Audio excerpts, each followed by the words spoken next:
Sa balimanin at tulong, tinaipaay kadagiti Manalon ti tabako iti syudad ti Batak. Kasi ti knapsack sprayer, seedlings ken construction materials para iti pugon a paglutuan ti tabako. Mismo ani Mayor Albert Chua tinangipaay dagitoy a pagkasapulan dagiti Manalon. Nandito po tayo sa lungsod ng Batak para ipamahagi na naman ang mga libreng farm inputs sa mga kababayan natin dito na nagtatanim ng tabako, ng Virginia tobacco at saka barley.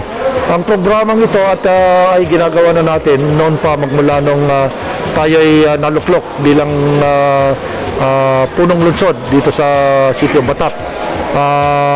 Nakikita nyo naman mga magsasaka natin, mga farm inputs. Ito ngayon, pangatlong taon na magbibigay na naman ng libreng power sprayer or backpack sprayer na battery operated tsaka manual.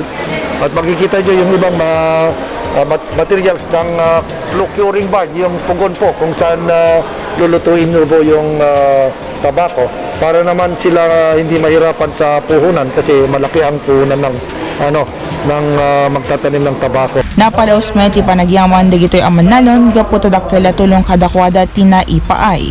Intendakkel ka nasaya at may paing tulong kada kami.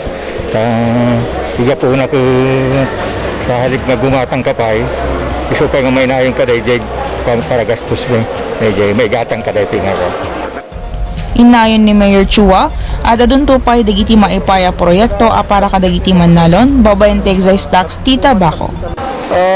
Ang mga natatanggap nating excise tax naibabalik din natin sa kanila sa pamamagitan ng mga farm inputs at mga pasobra niyan ginagawa natin sa pagpapagawa ng mga kalsada, mga farm to market roads at saka yun rin yung pagpakakaroon ng mga patubig nila kung saan kukunin. Magdidredge tayo, magkakaroon ng small farm reservoir para tuloy-tuloy po na pagkuha nila ng tubig.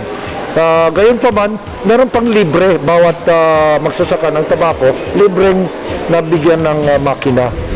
Para iti Balitang Ilocos Online, Jaan Agustin.